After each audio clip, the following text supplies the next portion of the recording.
नमस्कार। आज हम डिस्कस करेंगे हिमाचल प्रदेश जीके के इंपॉर्टेंट क्वेश्चन। देखिए, हिमाचल प्रदेश जीके के इंपॉर्टेंट क्वेश्चन डिस्कस करेंगे। वैसे तो हिमाचल प्रदेश जीके हम मिशन अलाइड में पढ़ते रहते हैं, डिटेल में पढ़ते हैं और काफ़ी अच्छे से जो है क्वेश्चंस को एक्सप्लेन भी हम वहाँ पर करते हैं ताकि याद भी रहें और कॉन्सेप्ट भी क्लियर हो जाए। आज के क्वेश्चन भी मुझे काफ़ी इंटरेस्टिंग लगे। प्रीवियसली सारे के सारे क्वेश्चन पूछे जा चुके हैं, तो इनको भी डिटेल से पढ़ेंगे। चाहे वो आपका आने वाला पेपर 1 का एग्जाम है, चाहे वो आपका आने वाला हाई कोर्ट का एग्जाम है, या फिर कोई और HP पब्लिक सर्विस कमीशन का या HPRC का कोई एग्जाम है, उनमें आपको डेफिनेटली यहाँ से हेल्प मिलेगी। तो क्वेश्चंस को अच्छे से देखना और जो भी नया लगे उसको जरूर लिखना, क्योंकि काफी नए कॉन्सेप्ट हैं यहाँ पर। 122 में बोलते हैं the Dhaka glacier is located in the territory of. तो बोलते हैं ढाका ग्लेशियर जो है वो कहाँ पर स्थित है, किस क्षेत्र में जो है ये स्थित है। तो ढाका ग्लेशियर की बात करें, ढाका ग्लेशियर कहाँ पर आता है, ये स्पीति वैली में जो है वो ग्लेशियर आता है। स्पीति में ये ग्लेशियर आता है। ये जो चंद्राभागा वैली, चंद्राभागा श्रृंखला आपको देखने को मिलती है, वहां पर ये आता है और एग्जैक्टली स्पीति वैली में जो है वो इसकी लोकेशन है। यहाँ पर जो है वो क्यों ये लोकेशन जानी जाती है, तो ये लोकेशन इसलिए जानी जाती है क्योंकि 1968 में यहाँ पर एक भारतीय वायुसेना का विमान भी जो था वो दुर्घटनाग्रस्त हुआ था और उसमें जो था वो 102 सैनिक जो था वो बैठे हुए थे। अब 102 सैनिक थे, उस विमान का नाम था AN-12 उसका नाम था। अब काफ़ी कोशिश की गई कि उन जो लोग यहाँ पर बैठे थे, सिपाही यहाँ पर बैठे थे, उनके अवशेष मिल पाए, परंतु बहुत कम लोगों के अवशेष जो था वो बहुत टाइम तक खोजने के बाद मिल सके थे। अभी भी तलाश जारी रहती है स्थान पर। लाहौल स्पीति में ऐसे ही ग्लेशियर्स की अगर हम बात करते हैं कि कौन कौन से ग्लेशियर जो है हमें देखने को मिलते हैं, तो लाहौल स्पीति में हमें एक तो ग्लेशियर कुंजुम ग्लेशियर देखने को मिलता है। ये कुंजुम ग्लेशियर क्यों इंपॉर्टेंट है, क्योंकि ये जो है वो लाहौल को स्पीति से जो है वो जोड़ता है। लाहौल स्पीति में हमें गेफांग ग्लेशियर देखने को मिलता है, ये लाहौल वैली में जो है वो आता है। और लाहौल स्पीति में हमें मेयार ग्लेशियर देखने को मिलता है। ये लॉन्गेस्ट ग्लेशियर है, वैसे तो इसको ऐसा लॉन्गेस्ट ग्लेशियर लाहौल स्पीति का बोलते हैं। और मेयार वैली में ये जो है वो आता है मेयार ग्लेशियर। लेडी ऑफ केलोंग क्या है, लेडी ऑफ केलोंग भी एक ग्लेशियर है और लेडी एल्सिंगडे के नाम पर जो है वो इसका नाम पड़ा है। और ये भी ध्यान रखना है आपने कि ये ग्लेशियर केलोंग से दिखाई देता है एक लेडी की शेप में, तभी इसको लेडी ऑफ केलोंग ग्लेशियर जो है वो बोलते हैं। हमें चंद्रा ग्लेशियर देखने को मिलता है, भागा ग्लेशियर देखने को मिलता है। हिमाचल का जो सबसे लार्जेस्ट ग्लेशियर है वो है बड़ा सिगड़ी ग्लेशियर। और कहा जाता है कि बड़ा सिगड़ी ग्लेशियर में 1936 में काफ़ी तूफान आया था। उस ग्लेशियर ने काफ़ी तबाही जो था वो चंद्रा वैली में जो था वो मचाई थी, जिसके परिणाम स्वरूप चंद्रताल जो झील देखने को मिलती है उसका निर्माण जो है वो होता है। सोनापानी ग्लेशियर भी जो है वो आता है, तो सोनापानी ग्लेशियर भी जो है वो इम्पोर्टेंट है। ये भी लाहौल स्पीति में ही जो है वो आता है। तो ये सारे ग्लेशियर क्लियर कर लिए आपने। 123 नंबर क्वेश्चन देखिए, बोलते हैं where is Kamla Nehru park located in Himachal Pradesh. तो हिमाचल प्रदेश में स्थित है ये कमला नेहरू पार्क, परंतु बोलते क्या है यहाँ पर, बोलते हैं कि कमला नेहरू पार्क जो है वो कहाँ पर जो है वो स्थित है। अगर हम बात करते हैं कमला नेहरू पार्क की, तो वो डलहौजी में जो है वो स्थित है। ऑप्शन डी जो है वो सही आंसर हो जाएगा। कमला नेहरू पार्क डलहौजी में है। क्या ऐसे ही कोई इंपॉर्टेंट पार्क या इंपॉर्टेंट स्थान हमारे से पूछे जाते हैं हिमाचल के एग्जाम्स में, अगर पूछे जाते हैं तो वो क्या क्या है। डलहौजी का ही एक क्वेश्चन पूछा जाता है कि सुभाष बाउली कहाँ पर स्थित है। सुभाष बाउली जो है वो है कहाँ पर, डलहौजी में जो है ये स्थित है। एक क्वेश्चन पूछा जाता है कि वॉर मेमोरियल कहाँ पर स्थित है, तो वो धर्मशाला में जो है वो स्थित है। लिट्टन मेमोरियल पूछा जाता है, तो लिट्टन मेमोरियल जो है वो कहाँ पर है, ये नाहन डिस्ट्रिक्ट सिरमौर में जो है वो आता है। हिमाचल प्रदेश का क्वेश्चन पूछा जाता है कि पर्वतारोहण संस्थान कहाँ पर स्थित है, तो वो मनाली में जो है वो स्थित है। संदीपनी तपोवन कहाँ पर स्थित है, वो धर्मशाला में आता है। कई बार चिन्मया तपोवन पूछा जाता है, तो ये चिन्मया तपोवन भी धर्मशाला में ही जो है वो आता है। तो इस तरह के क्वेश्चन पूछे जाते हैं एग्जाम में। ये अलग अलग इंस्टीट्यूशंस हैं, तो उनको ध्यान रखें आप कि कहाँ कहाँ पर जो है वो ये स्थित है। ठीक है, इनके बारे में कोई क्वेश्चन बनेगा तो वो क्लियर होना चाहिए। वैसे ऑप्शन में नाहन दिया गया था, तो नाहन का हमने लिट्टन मेमोरियल पढ़ लिया। सुंदरनगर ऑप्शन में दिया गया था, सुंदरनगर में जो है वो कृषक प्रशिक्षण केंद्र जो है वो स्थित है। कृषक प्रशिक्षण केंद्र जो है वो सुंदरनगर में स्थित है। और कृषि सहकारिता स्टाफ प्रशिक्षण संस्थान भी है। ये जो कृषि सहकारिता स्टाफ प्रशिक्षण संस्थान है ये सांगटी में स्थित है। सांगटी डिस्ट्रिक्ट शिमला में जो है वो पड़ता है। पालमपुर ऑप्शन में दिया गया है, तो पालमपुर में आपको केंद्रीय विज्ञान एवं औद्योगिक अनुसंधान, जिसको CSIR कहते हैं, वो देखने को मिलता है। Council of scientific and industrial research यहाँ पर देखने को मिल जाएगा। तो ये ऑप्शन भी क्लियर हो गए। नाको लेक जो सिचुएटेड इन, अगले क्वेश्चन में बोलते हैं कि नाको लेक कहाँ पर स्थित है। अब नाको लेक कहाँ पर है, ये किन्नौर में जो है वो आती है, परंतु किन्नौर में भी कहाँ पर आती है, कौन सी वैली में जो है ये आती है। तो किन्नौर की जो हांगरांग वैली है यहाँ पर जो है ये नाको लेक आती है। किन्नौर में नाको लेक आती है, किन्नौर में सोरंग लेक भी जो है वो आती है। देखो सोरंग लेक का क्वेश्चन है मैंने टेलीग्राम पर पोस्ट किया था कि ये कहाँ पर स्थित है, मैच करने को वहाँ पर दिया गया था, टेलीग्राम पर क्विज हमने डाला था, तो बहुत सारे एस्पिरेंट्स के द्वारा ये सोरंग लेक गलत बताई गई थी। ठीक है, तो ध्यान रखना है कि सोरंग लेक भी किन्नौर में ही जो है वो आती है। और हम बात करें बल वैली की, बल वैली कहाँ पर आती है, बल वैली जो है वो आती है मंडी में, मंडी की मोस्ट फर्टाइल वैली जो है ये आती है। वैसे ही किन्नौर में एक बसपा वैली भी आती है जिसको सांगला वैली के नाम से भी जो है वो जाना जाता है। बसपा और सांगला वैली को लेकर कंफ्यूज नहीं होना है। वैसे ही लेक्स की अगर हम बात करें कि इंपॉर्टेंट लेक्स कौन कौन सी आती हैं, तो किन्नौर की तो ये 2 लेक्स क्लियर हो गई, नाको लेक क्लियर हो गई, सोरंग लेक क्लियर हो गई। लाहौल स्पीति की बात कर लें तो लाहौल स्पीति में सूरज ताल लेक आती है, चंद्र ताल लेक आती है। लाहौल स्पीति में ही दीपक ताल लेक आती है, विशाल ताल लेक आती है, और यूनामसो लेक जो है वो लाहौल स्पीति में आती है। तो लाहौल स्पीति हो गया, किन्नौर हो गया, ये ट्राइबल एरियाज हैं और इनके लेक्स हमने यहाँ पर कवर की। वैसे ही अगर कोई लेक्स और भी कवर करनी हो तो चंबा की लेक्स आप कवर कर सकते हैं। चंबा में हमने पढ़ा था कि रावी नदी के ऊपर डैम बनाया जाता है, उस डैम के बनने से जो है वो एक लेक का निर्माण होता है। वो लेक कौन सी थी, वो चमेरा लेक वहाँ पर बनी थी। चंबा में मणिमहेश लेक आती है, वो उसका एल्टीट्यूड हमने पढ़ा था 4080 मीटर एल्टीट्यूड पर जो है वो स्थित है। लामा डल झील हमने पढ़ा था, चंबा में स्थित है। ये 7 झीलों का समूह जो है वो कही जाती है। खजियार झील हमने पढ़ा था, खजियार जो है वो डिस्ट्रिक्ट चंबा में ही पड़ता है, और खजियार का हमने पढ़ा था कि इसको मिनी स्विट्जरलैंड कहा जाता है। WP ब्लेजर के द्वारा इसको मिनी स्विट्जरलैंड 1992 में जो था वो कहा गया था। घड़ासरू झील जो है वो चंबा में ही आती है, और चंबा में जो है वो महाकाली झील भी आती है। चंबा में जो है वो चंद्रकूप झील भी जो है वो आती है। तो ये चंबा की लेक्स भी क्लियर हो गई। अगले क्वेश्चन में बोलते हैं in which river of Himachal Pradesh gold is found. तो हिमाचल की कौन सी नदी में सोना पाया जाता है, कौन सी नदी ऐसी है जहां पर सोना पाया जाता है, तो हिमाचल की ये चंद्रभागा नदी ऐसी है। ऑप्शन ए सही आंसर आ जाएगा। कई बार चंद्रभागा ना ऑप्शन में देकर चेनाब भी ऑप्शन में दे सकते हैं। तो चंद्रभागा चेनाब एक ही बात है। यहाँ पर आपको गोल्ड के कण देखने को मिल जाएंगे, ऐसा नहीं है कि गोल्ड के बड़े बड़े पीसीज यहाँ पर देखने को मिलेंगे, नहीं, गोल्ड के कण यहाँ पर देखने को मिल जाते हैं, थोड़े थोड़े रेत में जो आते हैं बह के। और दूसरा आपने ध्यान रखना है कि ये जो चंद्रभागा नदी है ये हमारे लिए इंपॉर्टेंट भी है, क्योंकि पहले ये 2 नदियां होती हैं, एक चंद्रा और भागा, फिर चंद्रा और भागा तांडी में आपस में मिलती हैं। तांडी के बाद ये बहती हैं हिमाचल प्रदेश में 122 किलोमीटर ये टोटल बहती हैं। हिमाचल प्रदेश की इन टर्म ऑफ वॉल्यूम अगर हम बात करें तो ये चेनाब नदी जो है वो सबसे बड़ी नदी जो है वो है। Largest river in term of volume जब भी पूछा जाए तो वो चेनाब नदी आपने ध्यान रखनी है। चंबा जिले में ये एंटर करती है भुजिंद नामक स्थान पर, और चंबा जिले को छोड़ देती है संसारी नाला के समीप, और चंबा वैली को जब ये छोड़ती है तो कश्मीर में जो है ये एंटर कर जाती है। तो ये आपने चेनाब नदी के बारे में अब ध्यान रखना है। चेनाब नदी का पता चल गया आपको किस तरह से पूरी बात है। अगला क्वेश्चन देखते हैं हमारे पास क्या है। हिमाचल में वैसे ना 5 ही झीलें हैं, टोटल 5 ही झीलें हैं, और चेनाब एक नदी है उनमें से जिसको वैदिक नाम अस्किनी के रूप में जो है वो जाना जाता है। एक रावी नदी आती है जिसको पुरसानी जो है वो कहते हैं। एक सतलुज नदी आती है जिसको स्तुद्री जो है वो कहते हैं। ब्यास नदी आती है जिसको अर्जिका कहते हैं। यमुना नदी आती है उसको कालिंदी जो है वो कहते हैं। तो सिर्फ ये 5 ही झीलें जो हैं वो हमारे पास, 5 ही जो नदियां हैं हमारे पास हैं। और सबसे लंबी नदी जो हिमाचल में बहती है वो सतलुज नदी है। सतलुज नदी हिमाचल में 320 किलोमीटर बहती है, वो भी ध्यान हो कि 320 किलोमीटर ये बहती है।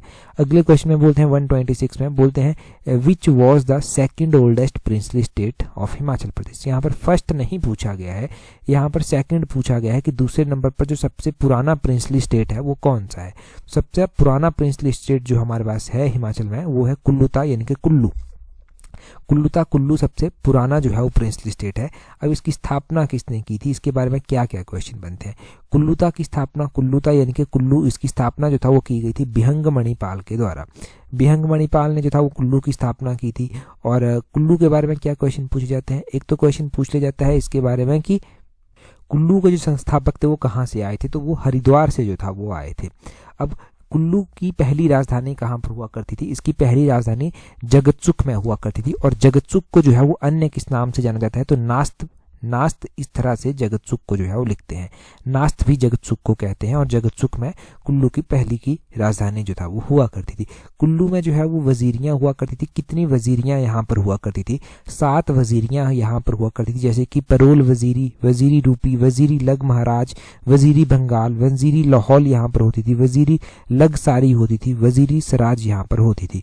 कुल्लू का वर्णन हमें अलग अलग ग्रंथों में देखने को मिलता है, जैसे कि इसका वर्णन हमें मार्कंडेय पुराण में देखने को मिलता है, रामायण में वर्णन देखने को मिलता है, महाभारत में इसका वर्णन देखने को मिलता है। इसकी पहली राजधानी तो बनी थी जगतसुख में, परंतु बाद में चलकर राजधानी को शिफ्ट कर दिया गया, जगतसुख से शिफ्ट किया गया, नगर में स्थापित किया गया।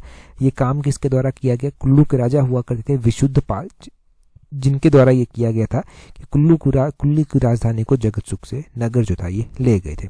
और उसके बाद कुल्लू के राजा जगत सिंह आते हैं, जो कि कुल्लू के सबसे शक्तिशाली राजा कहे गए, और बोलते हैं कि जगतसुख ने कुल्लू की राजधानी नगर से शिफ्ट की थी और सुल्तानपुर में जो था वो स्थापित की थी। बस इतना काफ़ी है यहाँ से।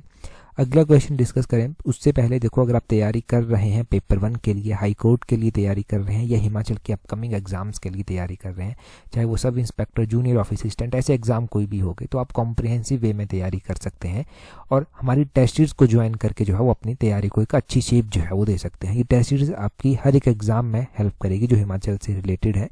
टेस्ट सीरीज का लिंक नीचे डिस्क्रिप्शन बॉक्स, कमेंट बॉक्स में दिया गया। टेस्ट सीरीज में जितने भी टेस्ट हम डिस्कस कर रहे हैं उनको वीडियो एक्सप्लेनेशन के साथ कर रहे हैं।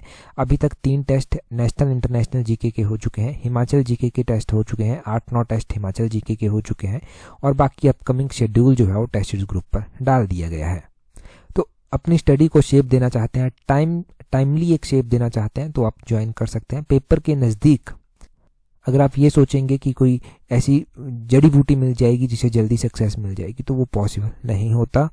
कंटिन्यू और कांस्टेंट वे में तैयारी करनी पड़ती है। तो आप कर सकते हैं अगर आप चाहें ज्वाइन, नीचे लिंक दिया गया है। अगले क्वेश्चन देखिए 127, बोलते हैं who was the ruler of Chamba when Mohammad Ghori attacked India in 1191 and 1193 AD। तो बोलते हैं कि 1191 से 1193 ईस्वी तक जब मोहम्मद गौरी ने भारत पर आक्रमण किया था, तो उस टाइम चंबा के शासक कौन थे? कहाँ के शासक पूछे गए हैं? चंबा के शासक पूछे गए हैं।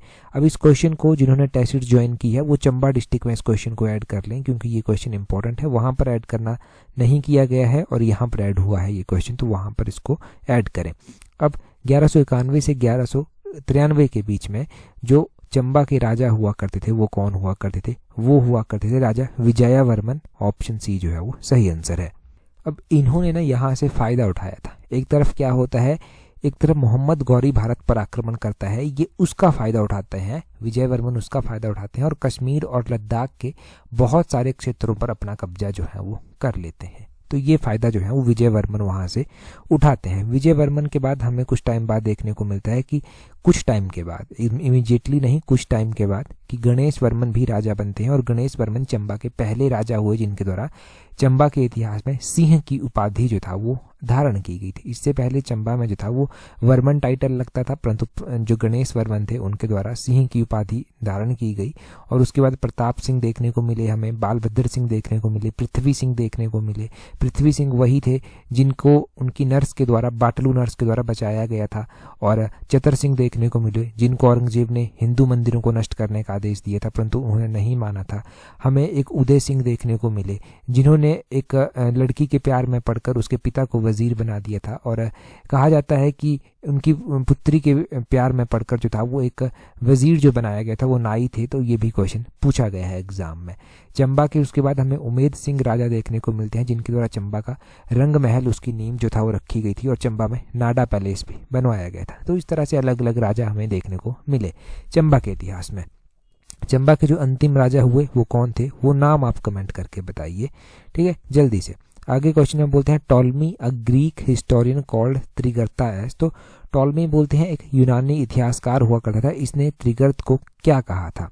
टॉलमी के द्वारा जो त्रिगर्त को कहा गया था वो कहा गया था कलिंदरीन। कलिंदरीन इसके द्वारा कहा गया था, कलिंदरीन। ऑप्शन डी जो है वो सही आंसर है। तो टॉलमी एक ग्रीक हिस्टोरियन हुआ करता था और इसने त्रिगर्त को जो था वो कलिंदरीन कहा था। अब कांगड़ा के इतिहास को जब भी आप देखेंगे तो हमें अलग अलग यहाँ पर जो है वो मेंशन देखने को मिलते हैं। हमें एक चीज़ ये भी देखने को मिलती है कि महमूद गजनवी ने महमूद गजनवी के दरबारी हुआ करते थे एक, जिनका नाम उत्वी था। उनके द्वारा अपनी पुस्तक में भीमनगर कहकर जो था वो कांगड़ा को संबोधित किया गया था। एक फरिश्ता हुआ करते थे, फरिश्ता ने भीमकोट कहा था और अलबरूनी ने जो था वो नगरकोट की संज्ञा जो था वो दी थी। तो इस तरह से अलग अलग मेंशन देखने को मिले। पाणिनि ने अपनी अष्टाध्यायी में त्रिगर्त की आयुधाजीवी संघ कहा था। पाणिनि ने अपने अष्टाध्यायी ग्रंथ में त्रिगर्त को क्या कहा था? आयुधाजीवी संघ जो था वो कहा था। तो ये अलग अलग नाम से अलग अलग टाइम में जाना गया। बहुत पुरानी रियासत है कांगड़ा की, और कहा जाता है कि ये इतनी पुरानी है कि महाभारत टाइम से भी इसको रिलेट किया जाता है। महाभारत टाइम में कहते हैं कि यहाँ के जो राजा हुआ करते थे सुशर्मा, उनके द्वारा जो था वो कौरवों का साथ जो था वो वहाँ पर दिया गया था। सुशर्मा के द्वारा कौरवों का पक्ष लिया गया था, और उनके द्वारा एक राजा हुआ करते थे मत्स्य देश के राजा, जिनका नाम है विराट था। विराट पर आक्रमण भी जो था वो इनके द्वारा किया गया था। तो ये कांगड़ा का बड़ा ही पुराना इतिहास हमें देखने को मिलता है। नेक्स्ट क्वेश्चन देखें। नेक्स्ट क्वेश्चन है 129 क्वेश्चन। बोलते हैं in which year Lord Mayo viceroy of India visited Mandi princely state. Lord Mayo कौन थे? लॉर्ड मेयो गवर्नर वाइसराय हुआ करते थे भारत के, और ये वही वाइसराय थे जिनके द्वारा सबसे पहले जनगणना करवाने की कोशिश जो था वो की गई थी, परंतु जनगणना कंप्लीट नहीं हो पाई। कंप्लीट जनगणना जो था वो लॉर्ड रिपन के कार्यकाल के दौरान हुई थी। तो मेयो बोलते हैं, मेयो जो था वो मंडी राज्य आए थे, मंडी प्रिंसली स्टेट आए थे। तो किस राजा के कार्यकाल के दौरान जो था ये आए थे? तो मेयो के द्वारा जो यात्रा की गई थी वो 1871 में की गई थी। और उस टाइम मंडी के जो राजा होते थे वो कौन होते थे? मंडी के राजा विजय सेन जो था वो उस टाइम हुआ करते थे, जब 1871 में लॉर्ड मेयो ने यात्रा की थी। और 1874 में फिर हेनरी डेविस थे, एक हेनरी डेविस भी जो था वो मंडी की यात्रा पर आए थे। तो 1874 में जो था वो आए थे। 1906 में लाला लाजपत राय जो था वो मंडी की यात्रा पर आए थे। और 1899 में मंडी की यात्रा पर लॉर्ड एल्गिन जो था वो आए थे। तो ये ध्यान रखना, लॉर्ड एल्गिन कब आए? 1899 में आए। और लाला लाजपत राय कब आए? वो 1906 में आए थे। लॉर्ड मेयो कब आए थे? वो 1871 में आए थे। और सर हेनरी डेविस कब आए थे? वो 1874 में जो था वो आए थे। तो ये 4 यात्री हो गए, कब कब ये मंडी की यात्रा पर आए थे, तो ये भी पता चल गया। ठीक है जी, इतना काफ़ी है यहाँ से याद रखने के लिए, इतना काफ़ी है। अगले क्वेश्चन की ओर जो है बढ़ेंगे। अगले क्वेश्चन में बोलते हैं who founded Keonthal princely state in Himachal Pradesh. तो बोलते हैं कि हिमाचल प्रदेश में केओंथल राजसी राज्य की स्थापना किसने की थी? तो केओंथल राजसी राज्य की स्थापना की बात करें तो 130 का जो है वो ऑप्शन सी गिरिसेन जो है वो सही आंसर हो जाएगा।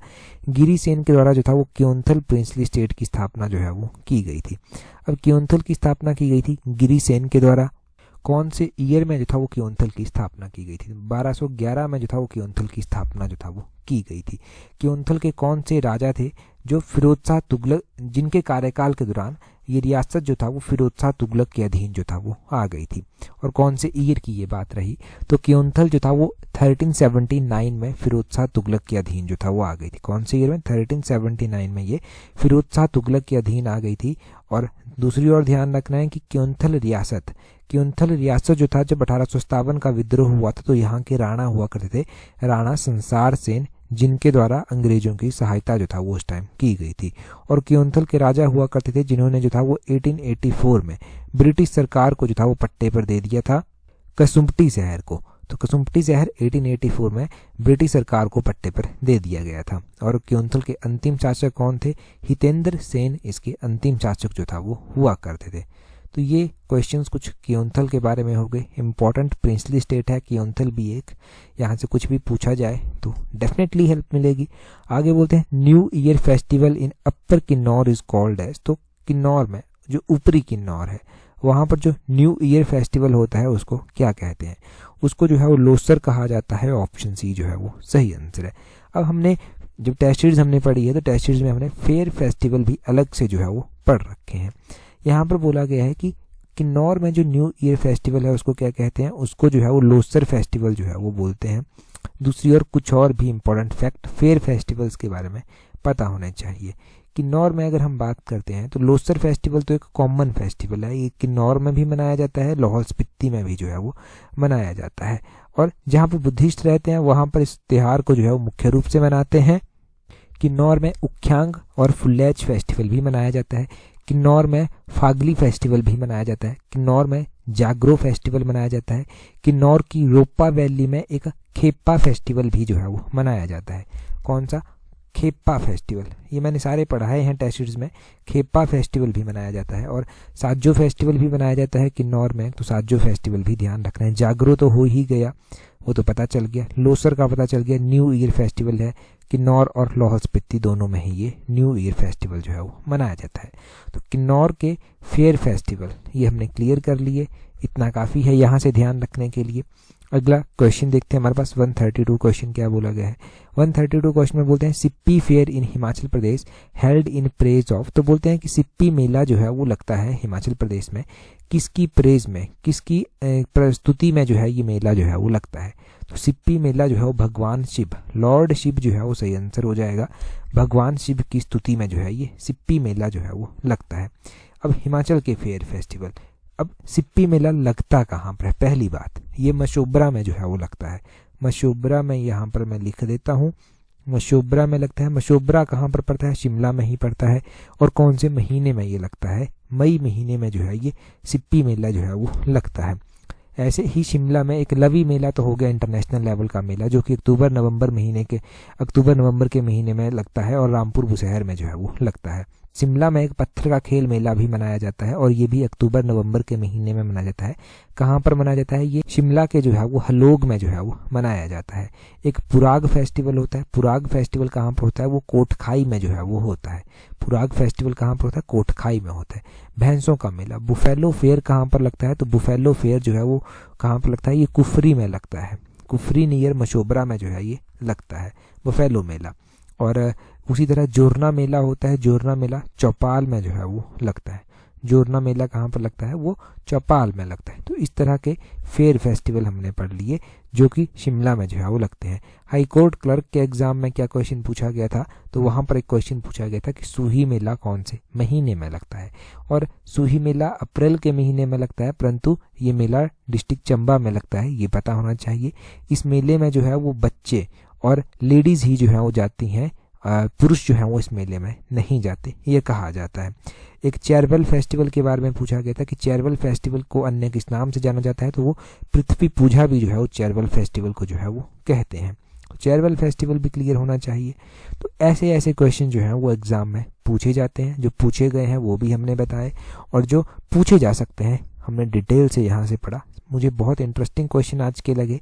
जैसे ही प्रीवियस ईयर कोई पेपर हमें मिलता है तो उसको भी टाइम टू टाइम रिवाइज करना बहुत ज़रूरी हो जाता है। पता चलता है, एक एनालिसिस होती है आपकी अपनी कि भाई एक अप टू मार्क लेवल पे तैयारी तो चली हुई है या फिर हवा में ही जो है वो हाथ पैर मारे जा रहे हैं। तो एक सेटिस्फाइंग नेचर रहता है जब भी इस तरह से पेपर्स को जो है वो डिटेल से डिस्कस किया जाता है। अभी एक क्वेश्चन मैं आपसे पूछता हूँ। क्वेश्चन आपके लिए ये है कि मणिमहेश मंदिर, हमने मणिमहेश मंदिर की बात की है। मणिमहेश मंदिर जो है वो कौन से आर्किटेक्ट स्टाइल में जो है वो बना हुआ है? आप जल्दी से कमेंट करके बताएंगे कि चंबा का मणिमहेश मंदिर कौन से आर्किटेक्ट स्टाइल में बना हुआ है। और अगर आपने हमें टेलीग्राम पर ज्वाइन नहीं किया है तो अपने टेलीग्राम से सर्च करना इस तरह से @allexam31, आपको हमारा टेलीग्राम चैनल मिल जाएगा। टेलीग्राम पर हमें ज्वाइन कर लीजिए ताकि आने वाले एग्जाम्स की हर एक अपडेट, और जो हमने पिछले कल PDF भी शेयर की थी हाई कोर्ट क्लर्क के एग्जाम की, वो भी उस तरह की हर एक चीज़ आपको मिल सके जो एग्जाम में आपकी हेल्प करती है। आज की इस वीडियो में इतना ही है। That's all for today. Thank you very much for watching and listening it very patiently.